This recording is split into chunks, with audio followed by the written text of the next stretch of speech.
Chapter 7. How to Love Right. How to Love Enough. Love, an eternal topic, a boundless ocean of emotion. Romantic love, in particular, holds a special place in the tapestry of human experience. It glimmers with a radiance unlike any other, weaving together passion, vulnerability, and devotion. Poets and storytellers through the ages have sung its praises, painting it as the ultimate form of beauty. Even the pain it brings, the heartbreaks, the longing, has been elevated into art, transforming suffering into something almost sacred. But beyond its poetic allure, love asks us a profound question.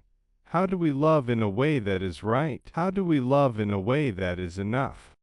The allure of romantic love. Romantic love often feels magical, like stepping into a dream. It's the fluttering of hearts, the stolen glances, the nights spent talking until dawn. It's the feeling of being seen and understood, the belief that you found someone who completes you.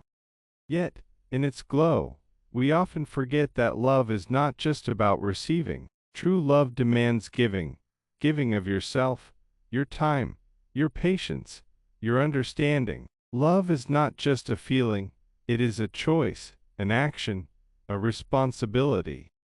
Too often, we enter love with the wrong mindset. We seek someone to fill our voids, to heal our wounds, to make us whole. But love is not about completing one another. It is about to complete people coming together to create something greater than themselves.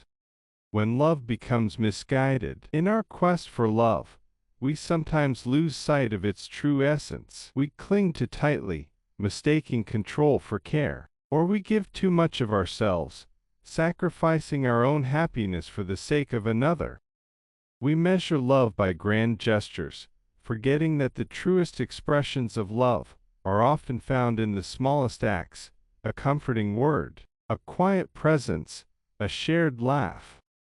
Some people love selfishly, demanding more than they give. Others love so selflessly that they lose their own sense of identity. Both paths lead to imbalance, and imbalance is where love begins to falter. True love is not about possessing or losing oneself. It is about finding harmony between giving and receiving, between holding on and letting go. Loving right.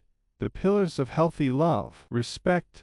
Love cannot exist without respect. To love someone is to honor their individuality, their dreams, their boundaries. It is to accept them as they are, without trying to mold them into who we think they should be. Communication.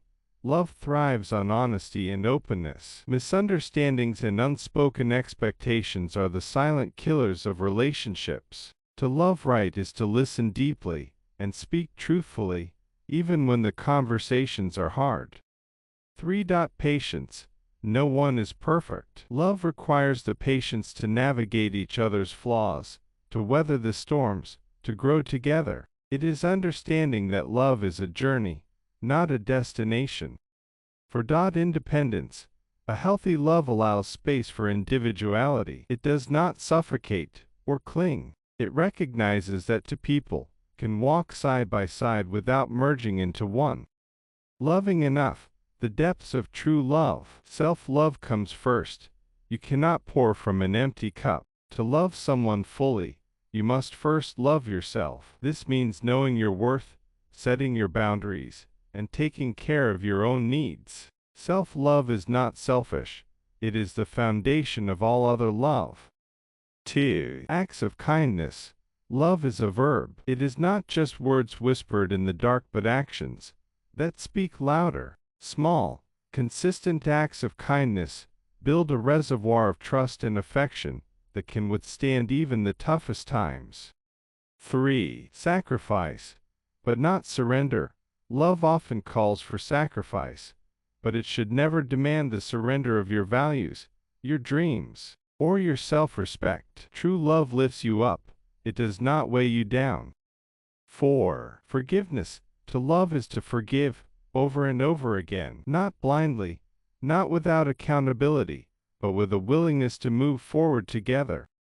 Pain and beauty of love. Love, no matter how right or how enough, is never without its trials. There will be moments of doubt, of frustration, of hurt. But these moments are not the absence of love, they are its test. It is in the hardships that love shows its strength. Can you love someone even when they disappoint you? Can you choose to stay when it's easier to leave? Can you find joy in their happiness, even when it doesn't include you? Love is not about avoiding pain, it is about embracing it, knowing that the rewards far outweigh the costs. A love that lasts. The love that lasts is not the one that burns the brightest, but the one that burns steadily. It is the love that evolves, that adapts, that grows stronger with time. It is the love that finds beauty in the mundane, that cherishes the quiet moments, that sees imperfection and says, "You are enough." To love right is to love with wisdom. To love enough is to love with your whole heart. And when you find that balance, you will discover a love that not only endures but transforms, both you and the one you love. So love boldly, but love wisely. Love deeply, but love with care. For in the end, love is not about finding the right person. It is about becoming the right person for yourself and for those who are fortunate enough to be loved by you.